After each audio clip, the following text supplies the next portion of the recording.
Selamat datang di Selaman Mendalam kita kali ini. Coba deh Anda bayangkan sebentar. Duta dari Kesultanan Banten jalan-jalan di London abad ke-17. Terus diterima langsung sama Raja Inggris. Ini bukan dongeng loh. Ini beneran terjadi tahun 1682. Dan buktinya itu, wah luar biasa. Ada medali perak, ada potretnya para duta, masih ada sampai sekarang di Museum Inggris. Iya, momen sejarah yang terdokumentasi dengan cukup baik memang.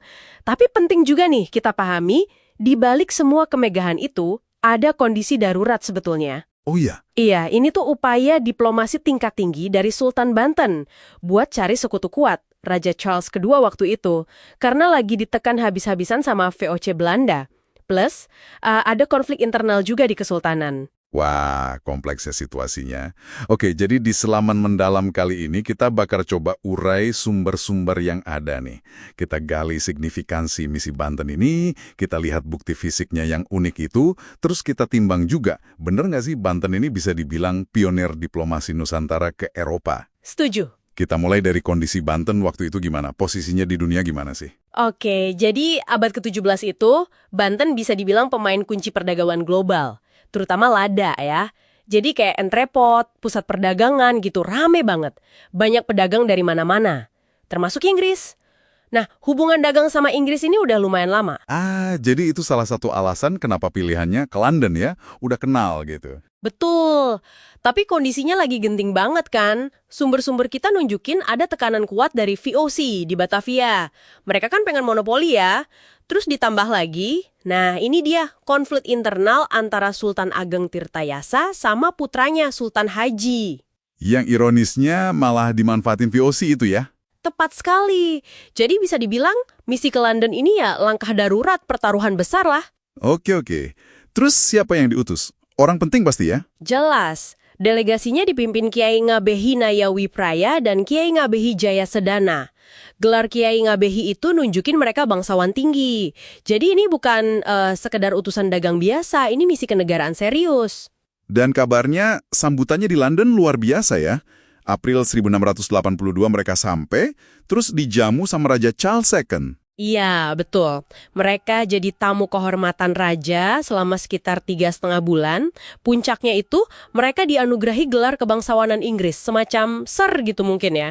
Wah, apa artinya tuh penganugerahan gelar itu? Secara politik? Itu bentuk pengakuan kedaulatan Banten yang jelas banget dari kerajaan Inggris. Di saat VOC berusaha ngeremehin status kesultanan kita, dapat pengakuan dari kekuatan besar Eropa kayak Inggris, itu punya bobot politik, paling nggak secara simbolis. Penting itu. Nah, ini nih bagian favorit saya. Bukti fisiknya. Tadi disebut ada medali perak khusus ya. Betul. Dibuat sama George Bower, dia itu ahli pembuat medali kerajaan terkenal waktu itu. Yang bikin medali ini unik banget dan jadi bahan kajian menarik ya. Dia itu nggak cuma buat duta Banten. Oh gitu? Iya, di satu keping medali perak yang sama, diameter sekitar 40 mm, itu ada gambar duta Banten, Kiai Ngabahi Nayawi Praya, sama duta dari Maroko. Sekarang medalinya ada di The British Museum. Wah, menarik. Jadi satu medali buat dua duta dari tempat berbeda. Iya, ini kayak ngasih kita jendela gitu buat lihat jangkauan diplomasi global Inggris di era Charles II. London udah jadi tempat ketemunya utusan dari berbagai penjuru dunia. Dan Banten ada di situ, tercatat. Keren banget. Selain medali, tadi juga disebut potret ya. Sama ada aksara Jawa juga. Ada potret kedua duta di Museum Mankind. Terus yang lebih menarik lagi ada cetakan potret Kiai Ngabahi Nayawi Praya dari tahun 1682 itu yang di bawahnya ada tulisan pakai aksara Jawa. Aksara Jawa dicetak di Inggris abad 17. Kemungkinan besar ini salah satu contoh paling awal pencetakan aksara Jawa di Britania. Fakta aksara Jawa dicantumin itu nunjukin tingkat ketertarikan Inggris itu lebih dari sekedar urusan politik atau dagang. Ada semacam rasa ingin tahu budaya gitulah terhadap Banten. Ini jadi nyambung ke pertanyaan penting nih. Banten ini beneran pionir diplomasi Nusantara ke Eropa. Soalnya kan sumber Anda juga nyebut Aceh udah duluan kirim utusan ke Belanda tahun 1602. Gimana tuh? Nah, itu poin bagus. Kalau kita lihat urutan waktu kirim utusan ke Eropa, ya memang Aceh duluan ke Belanda. Jadi, Banten bukan pionir mutlak gitu ya. Oke. Tapi klaim kepeloporan Banten ini bisa dilihat dari sudut lain. Misinya kan spesifik ke Inggris.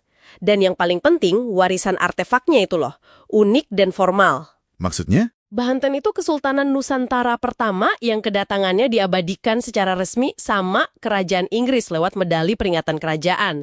Terus memicu dokumentasi budaya spesifik kayak cetakan aksara Jawa tadi. Jadi ada nuansanya lah soal klaim pionir ini.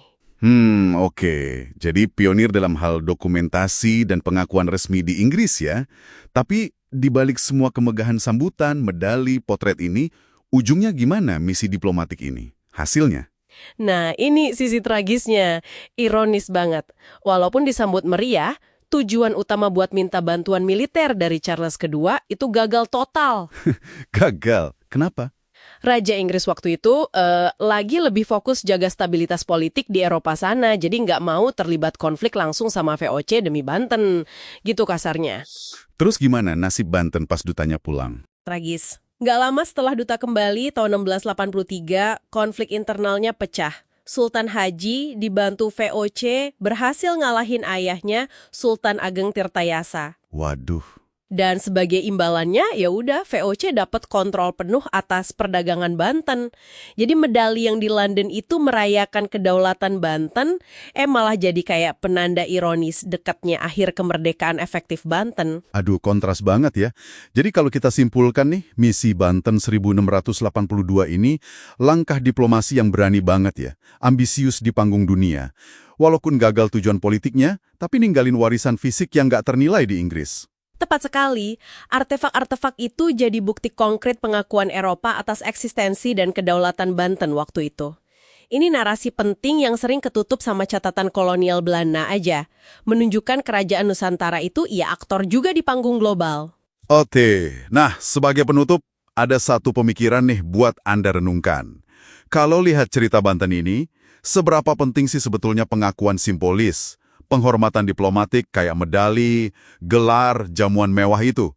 Kalau ujung-ujungnya nggak ada dukungan nyata pas lagi ditekan habis-habisan secara geopolitik. Pelajaran apa ya yang bisa kita ambil soal hubungan antara simbol kekuasaan sama realitas politik dari peristiwa ini? Coba Anda pikirkan. Sampai jumpa di Selaman Mendalam berikutnya.